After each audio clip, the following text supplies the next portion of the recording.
and welcome to the Bright Minds of E-commerce podcast. I'm Dana, founder of Bright Red Marketing, your e-commerce advertising specialists.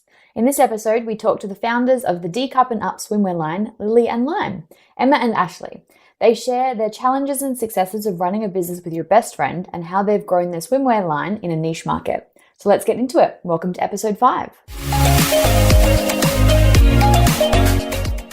Hi, and welcome to the Bright Minds of E-commerce podcast. Today we're here with Ashley and Emma.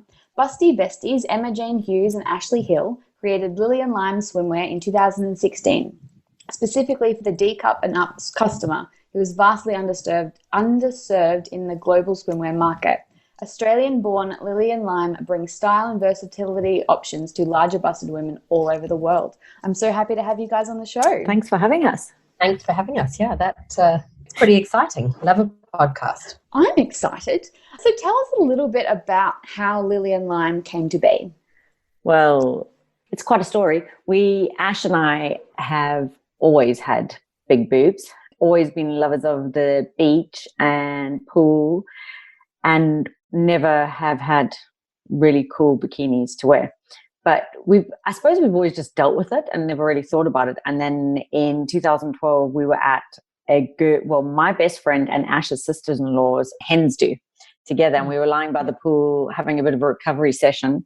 And all of our friends were wearing really nice bikinis, just looked really cute and good. And I was wearing a bikini from Topshop with like a size 18 top, because that would the only top that size that would fit my boobs, and it would have to be tied at the back because it had a clasp, but I couldn't use the clasp because it's too big, and a pair of bottoms that I had to like swap out, and they weren't the right size. And Ash was wearing, I was wearing my Old Faithful. That's you get the same one every year in a different color, maybe not something that I particularly liked, but it was a style that fit and, did the job. So it was just the same one year on end. So we thought there must be a gap in the market, but we didn't, it was all an idea. And so we started to do some research. We found that there wasn't anything that we really loved. And we thought, there was definitely a segment of the market that was underserved. And so we just started we naively, I have a background in fashion, but all marketing.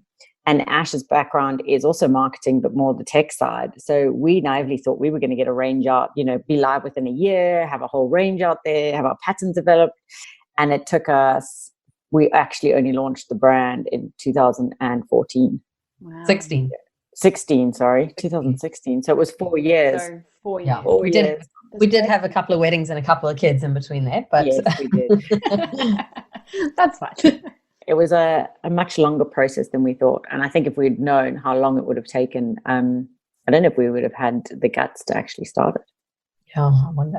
I think it seems to be a really common story, but you don't regret it now, obviously. No. But I think when you're in it, you're like, and especially before you've actually launched something, when you're developing a product, it takes such a long time, especially because we were so concerned about having the best fit and our patterns being good, because, the market, once they've ordered once from you, and if it's not the right fit or if it's not good quality, they're not going to come back and order again.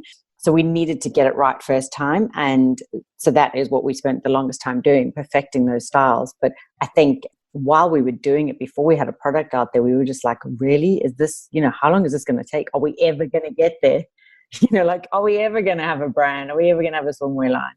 Yeah, I think in that respect, it was lucky that there were two of us. I know I've spoken to other sort of business owners or that are starting out or up and running, and it's only one of them. It's quite hard to stay motivated when things are taking that long to actually, get underway. So it was good that we had each other to just keep the other one enthusiastic about it, or pick up if they were feeling, low or like it wasn't going to work. Yeah, definitely. So what's it like, because you guys are friends before the business started, what's it like going into business with a friend? Were there any really good moments or any big challenges, and how did that all work out for you? I don't know. I think we've handled it pretty well, hey, Em, haven't we? Yeah. We obviously, when we were both based in Brisbane, we used to see each other all the time socially. And now that we're apart, we see each other, but on FaceTime and WhatsApp and all the time as well. I think we've handled it pretty well. I think we've learned to pick our battles you know, because Totally. there's only two of us. One of us is always going to, if we are not agreeing on something, one of us is always going to have to win, which I think we do that quite well. And one of the, I would say the biggest stress has probably been putting in our family's money at the beginning, right, Em? Yeah. Yeah. But in terms of the business, we got to a point where we had to divide and conquer, and we each sort of take control of separate parts of the business.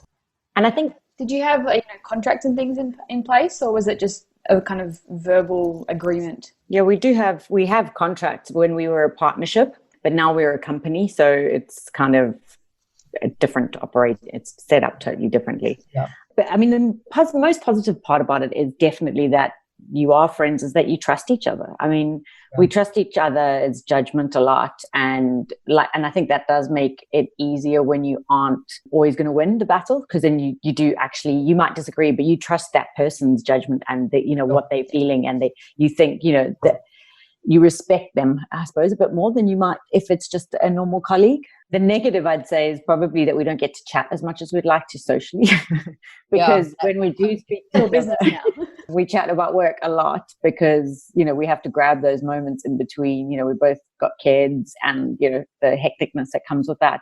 So I think when we are talking, a lot of the time it is about work. Yeah. But when we do work trips, we always end up having at least 1 or 2 nights where we basically just go out for dinner and go out for drinks and just chat, catch up and chat about everything that's happened in the last 6 months. And we shop, and we just have a good time, hang out, so that we get our fill of friendship, and it's not all work. I think the great thing as well about having a business partner in a friend is that you really can share the stress. I don't know how people do this alone.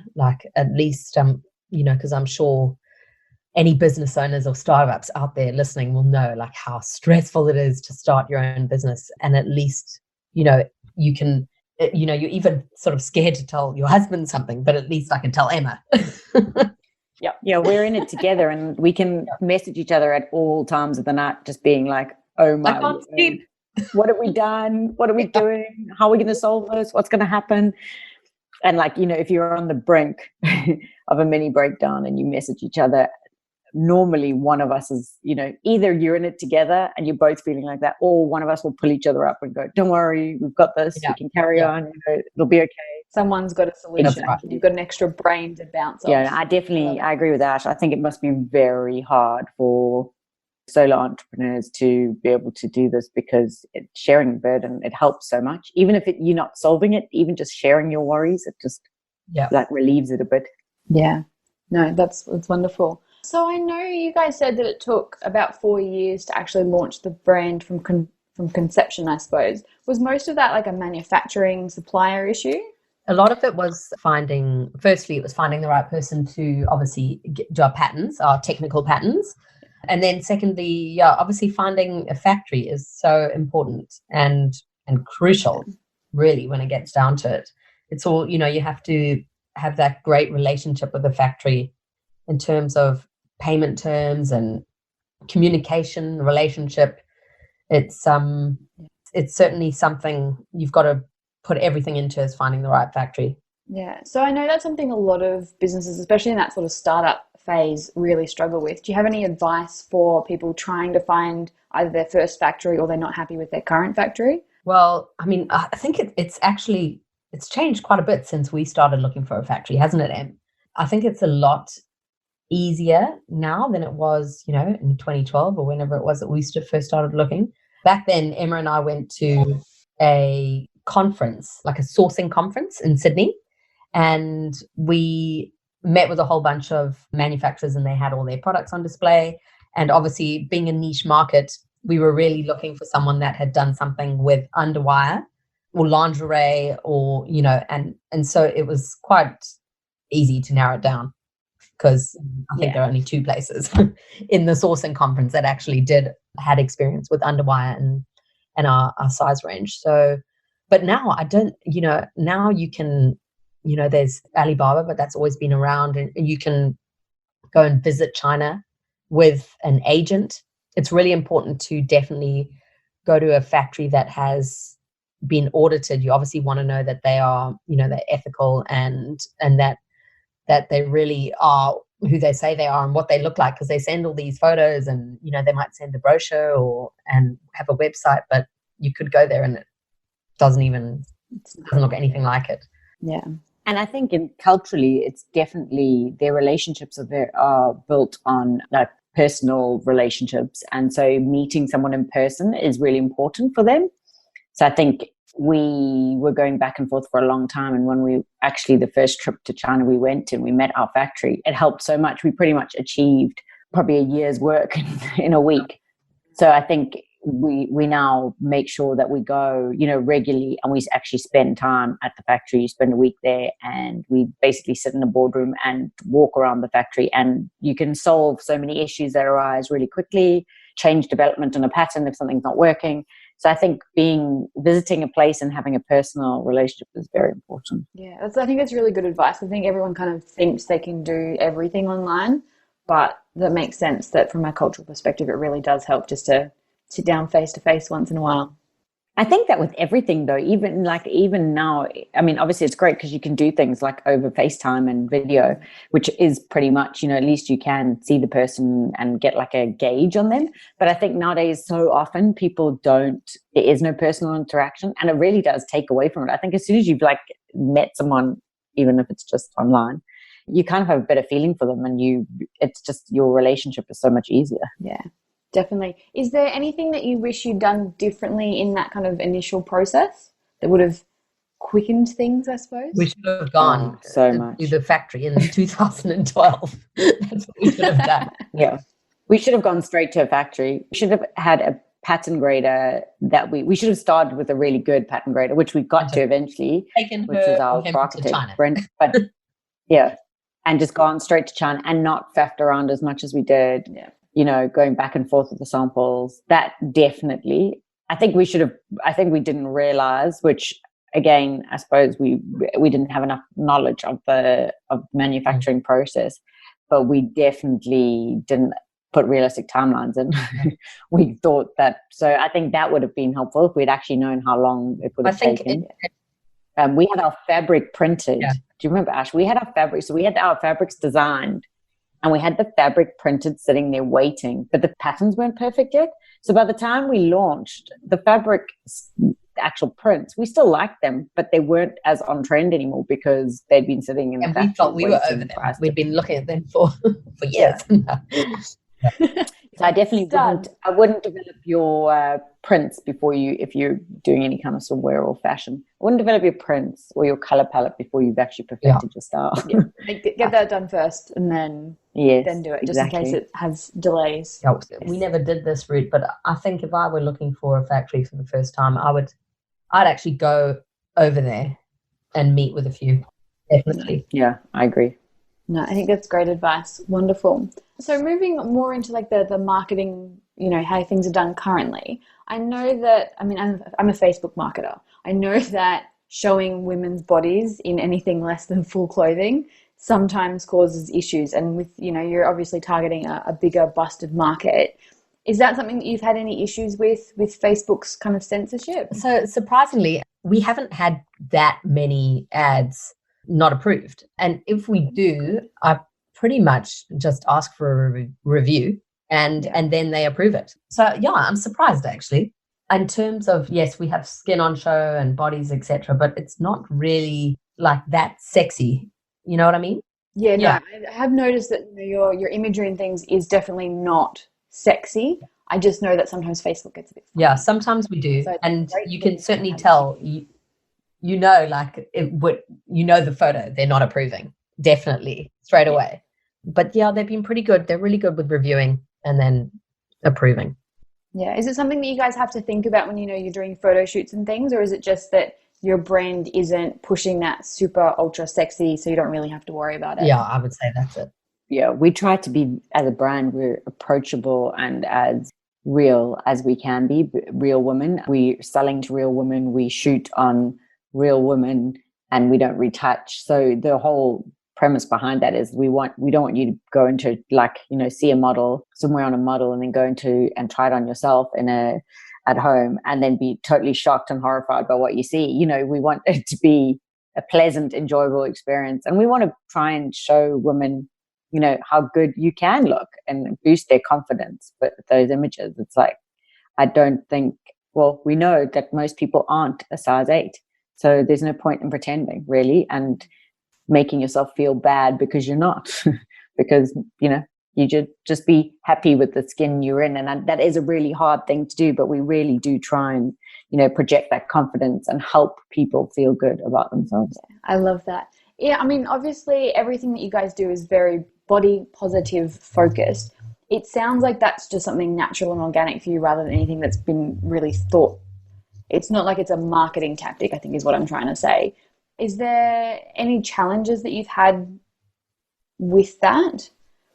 It definitely wasn't like a marketing tactic that we thought about. I think subconsciously both Ash and I have been self-conscious about our own bodies because we could never find swimwear that fitted us. And it's almost like you're not accepted or you're not thought of as part of it. So I think when we went about creating the brand and the line, we really wanted everybody to, well, as many people as possible to feel included and accepted. So I think it was our own almost insecurities and how we had been treated or felt that we projected onto it. And we never actually even thought about it. We never really spoke about body positivity then.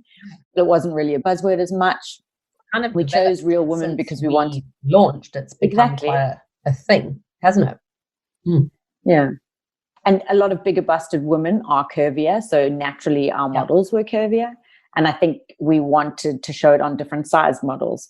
So I think that was just like from our own point of view, we wanted, to be able to show that. So it just organically happened. And then I think now we've had to, I think the hardest thing, well, for me personally anyway, is we've had to embody what we're saying.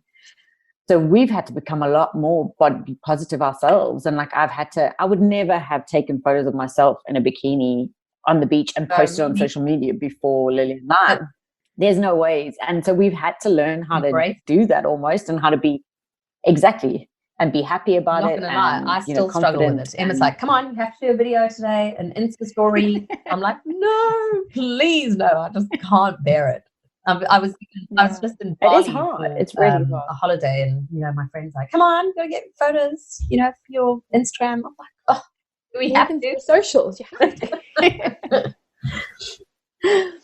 It is really tough, though. I think. Yeah. But I think if you don't do it yourself, it's quite hard to be authentic. And we also have to and understand. We have to practice what we preach, and our best thing is when we get tagged a customer with, on the beach with their kids or with their friends. And so we have to do it too, just to encourage people to, do the same and send it in to us. Yeah. No, that's wonderful. That's wonderful. Alrighty. What do you wish someone would have told you before launching? So many things. So many things. How long it was going to take, how hard it was going to be. How much it was going to cost. No. I think that you're not going to be an instant success. I wish someone had explained to me, because you watch or you see or you read, depending on whatever media you consume, and these like unicorn companies or these, like companies, and it looks like a lot of even, other brands have been around. You might just find out about them. You think that they've been an instant success, but when you look into them or you hear the founder talk about them, they've been working on this for like 10 years or 5. There aren't many companies that within a year or 2 are a huge success. And I think we had expectations for the brand that, and we have done really well. If we look back now, whenever we look back, we're really proud of ourselves, what we've achieved. But I think when you're in it, you're always wanting more. And that's just the way I think an entrepreneur's brain works. Yeah. You want more, you want it now. Why hasn't it happened last week? But I think I wish someone had told me to like celebrate the wins. Don't worry, it will take a long time, but you just kind of got to persevere and stay with it. I think grit is key. Yeah. Just sticking with it and through the tough times. Yeah, that's probably. I think a few sort of things. I think it's very good advice. A few things in terms of sort of starting up as a business. Maybe don't always, I reckon, set yourself a small salary. put that in your budget and your plan. And even if it's small, just stick with it. Once it's there, it's there. It's not going to go away, and you can keep adding to it. I think that's important because Em and I didn't pay ourselves for quite a long time, as well as you can't, well, you do as a business owner wear all the hats. But at some point, I think you need to start either getting staff or outsourcing small things where you can. I mean, for us, for example, it was getting someone to help with our customer service inbox. You got to forward think about those things, and you can't just do everything. Eventually, it's going to swallow you up, and you're going to drop the ball on something. Yeah. No, I think both of that, it's all very, very good advice. So I appreciate you sharing. Obviously, your business has, grown since 2016.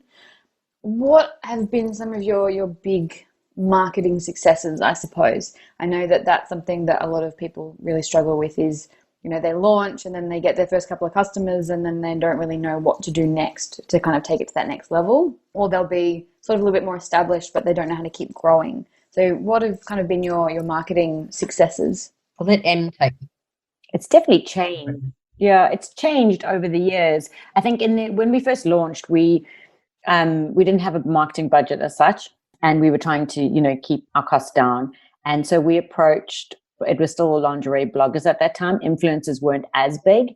So we approached quite a lot of lingerie bloggers and gifted them products so that they would review. And naturally that organically moved into influencers. And we kind of stumbled upon influencers that definitely made a big difference in terms of brand awareness and also sales. So that we didn't have that as a strategy necessarily. Yeah. At that time when we were doing it, a lot of posting or influencing was free for product. Now, yeah, it's changed, and I find it changes so quickly. It's so fast paced. Yeah, it's hard to keep up with it.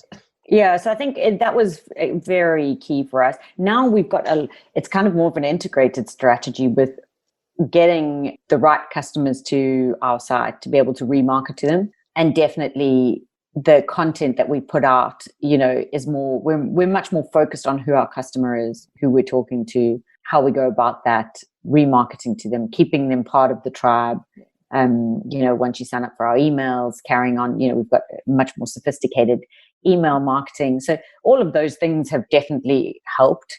I'd say definitely key wins back then were influencers definitely helped us get started and spread the word and grow our community on Instagram. And we've got a really nice community. It's all the women on there are amazing, and it's a real feel good, and they've got our backs and they defend us, and they really are amazing brand ambassadors for us.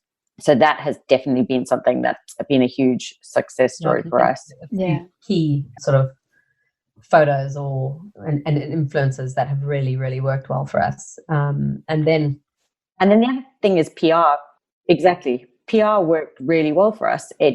When we first launched, we didn't have a PR agency, and then we started out with basically working with a small agency, and then we kind of gradually moved onto bigger agencies. But we've always had some great press stories, and that has really helped. We can even pinpoint it down to individual stories, or just generally, they embraced us the first season. We put everything out, and there was all from body positivity right through to like featuring all the collection, who's wearing it. It's just been, I'd say PR is a really good, it feels like an unnecessary expense, but I think you got to believe in it, and just if you get the right person. And it's just when you see it in place, and that momentum that happens along with the online press, or we were in an article in the Australian on New Year's Eve, and it's just momentum. Just you really see the benefits of it then. Alrighty, we're getting to the pointy end of the questions, I suppose. Before we started recording, you were saying that you've had a kind of a rough year last year. How have you sort of persevered through that? I know that you guys have had each other to, have each other's back, but is there any kind of tips for when things get, a little bit hard? It's helped me a lot listening to other business owner stories, to other founder stories. Yeah. Podcasts have helped a lot for me. listening to, how hard it's been for others kind of gives you hope that, you do just need to, if everybody goes through this, you just need to stick with it. Obviously work on the solutions, but there will be a light at the end of the tunnel. I think that's really another thing, that to keep your sanity, I'd say, like, find something that helps you deal with the stress. I think both Ash and I exercise, and that's kind of our outlet. Like I've tried to meditate, I've tried to do those kind of mindfulness, and I can't really, turn my brain off. But I find when I exercise, especially when it's a tough session or a run or something, I don't think about anything about that except how hard it is. And it definitely helps and, releases all those endorphins, and I feel better about the world afterwards and much more clear-headed. So I think that, finding your techniques that will help you cope in stressful times, and just even if you've had no sleep and you've been working like really late at night and you think that actually I've got a million things to do, just go and do whatever that thing is, whether it's like 5 minutes of meditating or, quickly going for a quick run to just, clear your head. I think it does make you a better person and a better at work, whether it's at a business or just going to work. I think that definitely helps. I think in terms of like struggling through the businesses, you got to see, okay, what's hard, and you have to make a plan to get out of it or to get through it at least. And I mean, whether it be financial or whatever it may be, you have to sort of set a plan and go, okay, this is what we've got to do, and this is how we're going to get through it, and then eventually we're going to come out on the other side. In terms of what Emma's saying about exercise and stuff like that, I think it's also key. I think Emma and I have only actually started doing this in the last 12 months, but it's key to have a holiday and not work. I don't think we've done that since 2012. Well, actually, since we launched, we've always been on, but in the past 12 months, we thought, okay, you're actually taking a holiday and you're actually not going to work. I think it's crucial to do that for yourself, your sanity, and for also your family. It's not fair to not to have a break, just to be constantly entrepreneuring, right, Em? Yeah, and distracted because you're always thinking of something else. But when you do decide you actually are going to have a holiday and you do switch off, I think it's much better than trying to half-heartedly work and holiday at the same time, and you don't do either very well and just get frustrated and disappointed in the end result and come back and more rested and more clear-headed. I don't know, it's kind of counterproductive really, but you feel at the time that you just can't, I don't know, I think you feel that there's so much to do that you just can't leave it, which again, Ash and I are lucky because we have each other. So we can, we know that the other person's going to handle whatever it is that's thrown at them. And if they can't, they'll get in touch, kind of thing. I suppose it's another benefit of having a partnership, that one of you can go on holiday and the other one can go on holiday. Wonderful, wonderful. All right, so we just have a couple of questions that we ask everybody. So I'd love to hear from both of you. Do you have any, strategies, routines, or habits that you follow each day to help you stay on track in business or personal? So I am from another podcast that I listen to. It's called the Bite Size Biz Room. She suggested time blocking, which I've kind of tried to put in place. I'm still getting there, still working it out. But for those things, like I do our Facebook advertising, so set myself dedicated times each day or week or whatever it may be to do that, and don't veer out. Otherwise, I get distracted. Yeah. And Em and I also do our Instagram. So plan that out like on a Sunday, and I know what I'm doing for the next week. Yeah, just to try and be organized with the things that I know are set in stone and they're going to happen. And then everything else, just weaves in. Yeah. I'm not nearly as organized as Ash. I tried to be, and I have What about your new inbox tool? I do. My inbox is out of control, and anybody who likes a zero inbox would totally freak out about my inbox. I have thousands of emails. I'm an inbox zero person. Oh, I used to be that person. Are you? I can't control my inbox anymore. So I've recently adopted, as Ash said, a tool called SaneBox, and it is actually helping me. So you can train different emails to go into different folders. It automatically blacklists emails that you don't open a lot, and it puts them in a black hole folder. So things like, maybe newsletters or things that you're not really reading anyway, and you just can't be bothered to unsubscribe. So that is actually quite useful. And the other things, other than what I've said, is, about exercising, I try and sit down, and before I start to work, I actually write down key things I need to achieve that day, like just a few. And I used to set myself a whole long list, and now I know it's just unachievable in the amount of time I've got. So I write a few points so that I can cross them off and feel better about myself that I've actually achieved those things. And then I have like a list of other things that, if I get to that day, that's great. And then I move around that list depending on, priorities for the next day. So I try and do that, but I'm definitely not as organized as Ash. I definitely do not plan out the posts. And I try and be organized, but I don't know. I find organization quite tricky. Yeah. We use Trello quite a lot. We quite like, Ash is way more organized than me, and she's like a Excel demon, and like very organized, tracks everything. I'm not that person. But we have implemented lots of things along our business journey. As things like Ash was saying, we use Trello a lot. So that, it's like, it's visual. I find that easier for me because it's visual. I like to have things that like I can move around and actually see, almost like a mood board. We use WhatsApp, obviously, all the time to communicate. We schedule in like a weekly call so that there's something in the diary. What other tools do we use? We've got, everything of ours is in the cloud. So because we are located where we are, so all our systems, you can access from anywhere, which helps a lot, I think. Yeah, definitely. You do end up working on your phone a lot though, which I'm now... This year, one of my resolutions is I'm going to try and implement some, guidelines around my phone, because I just get sucked into like reading rubbish on, Instagram or Facebook, or like seeing something, and then you go down this rabbit hole, and it's not good. Yeah. You'll understand this, Ashley. I just run Facebook ads, so I'm on Facebook all the time. It was very difficult for me to like separate the two, because I'm always ducking into people's Facebook pages and things, and all of a sudden there's news feeds. So I've had to be very strict about that. So I understand. I bet. Yeah. Don't get covered. The temptation is it's really hard. Yeah. There's a Facebook tool actually for anyone who has a similar problem. I can't remember what it's called, but I'll link it in the show notes later. But essentially it turns your Facebook news feed into a quote. So there's actually nothing ever there.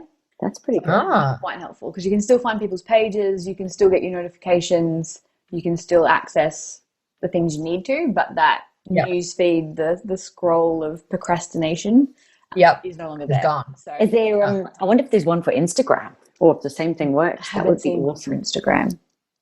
But there's definitely one for Facebook. I'll have to find it and link it in the show notes. Favorite business books? Ooh. A Shoe Dog, the Nike Story. Emma always talks about that. It's actually really good. I had no idea, it's such an iconic brand, and the struggles and the journey, it's really interesting. That's really good. Another one, it's actually called Grit. It's I love that book. That's really good. I thought that was, even though it's not, and it can apply to your whole life, and even as parenting, they have that parenting chapter. I found that quite interesting. The other one actually that my brother, who was doing his MBA at the time, recommended to Ash and I was The Founder's Dilemma. But if you're in a partnership or you've already started a business, maybe don't read the first chapter, because the first chapter is like, don't go into business with friends or family. And I was reading it, and we were already like a year or two into our business and that journey, and I was like, oh, okay, I'm just going to skip this chapter, because clearly we're past this now. Too late for that. Exactly. But there was loads of other really good bits in there. I'm not going to lie, I'm still struggling with making the time to read a business book. That's fine. Emma keeps saying, no, you can do it here, you can do it then. Just read 10 minutes before you go to bed. So I'm still trying to make that time. Emma only got me onto podcasts. What could it have been, about 6 months ago? Not even. So look, I'll have to get back to you on my best business book. That's okay. We had someone who said they don't even read business books. They just read fiction. They're like, when I finish business for the day, I just want to not do anything. So there's no harm in that. Night book is will be my first. Yeah, I think I'm gonna have to add that one to my list. I think I dip in and out. Like, I definitely prefer before bed to read fiction, because if I'm on holiday, I don't mind reading business book because I kind of feel like I'm on a break, but it's quite hard to read.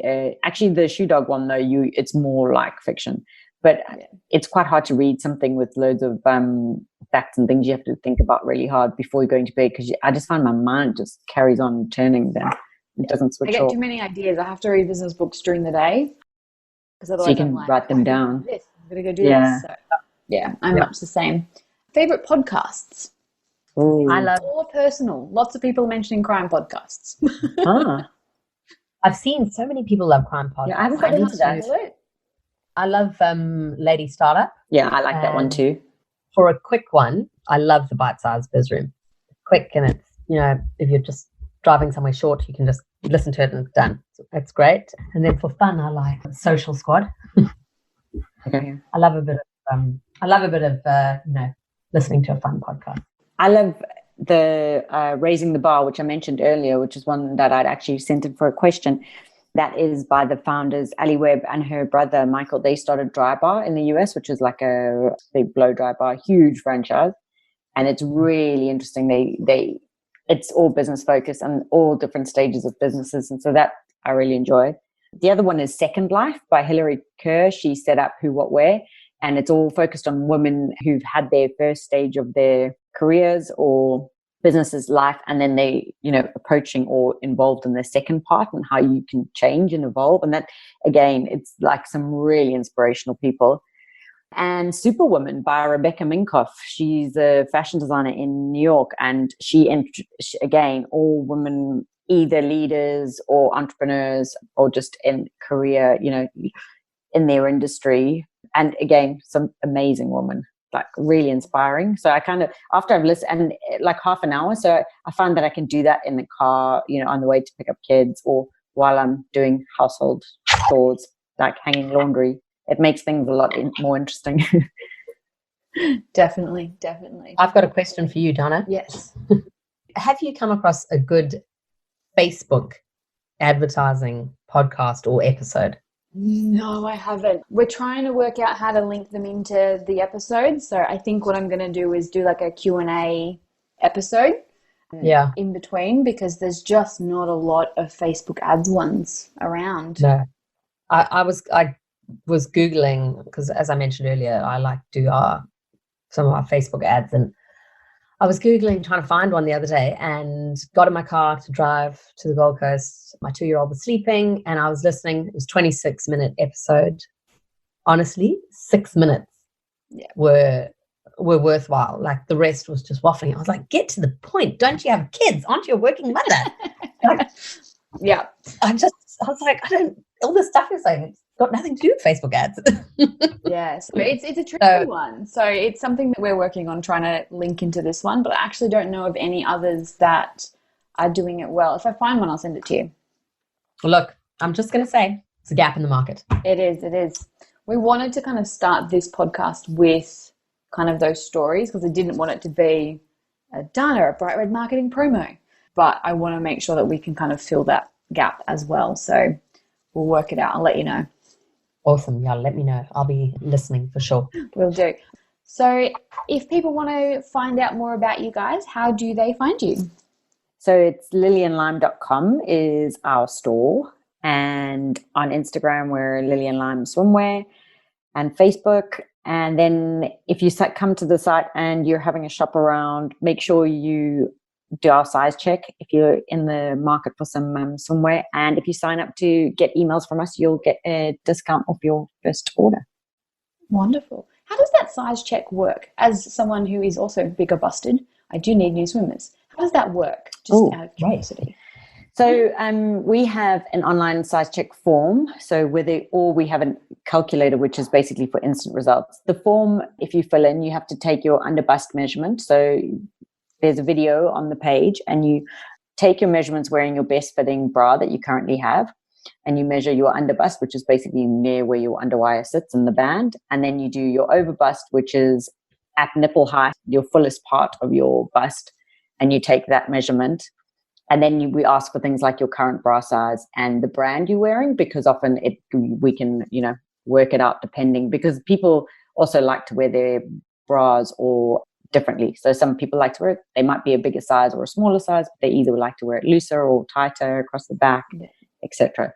So if it's filled in with the form, Brenda, who's our bra architect, she's our technical guru, she actually looks at each and every one of those and will come back to you with an email and give you recommendations on all of the different styles. And if you've got any queries, like, you're like, oh, I'm breastfeeding, or, one boob's bigger than the other, or anything like that, she'll give you really good tips on what to do or which styles to try.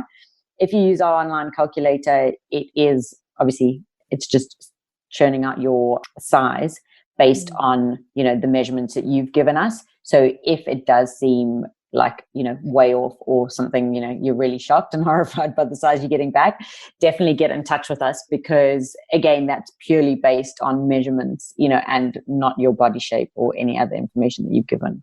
It does help to do the form if you've got the time. Wonderful. A more accurate recommendation would be via Brenda. Yeah, for sure. Wonderful. I love it. Well, thank you guys for taking the time to speak with us today. I really appreciate it. It's been lovely getting to know you both. Thank you for having us. It was lovely. Thank you. Have a great day. Thanks. You too. Yeah. Thank you for listening to the 5th episode of the Bright Minds of E-commerce podcast. Don't forget, we load all of the links, show notes, full transcripts onto our website. You can find everything at www.brightredmarketing.com.au/show notes/episode 5. We'll also pop the link in the episode description as always.